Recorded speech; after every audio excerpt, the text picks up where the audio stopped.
less important things sapagkat iyon ay para sa sarili. Lumulutang ang katotohanan, disordered love, sapagkat ang iniisip mo ay ang iyong sarili. Alam mo yung paalala sa atin ni San Agustin, hindi dapat ganyan ang pag-ibig.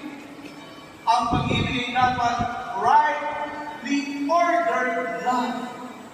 Nakaugat sa Diyos, gagawin mo sa tao at yung ginagawa mo para sa Diyos, buwan sa Diyos, at ibabalik mo pa rin sa Diyos.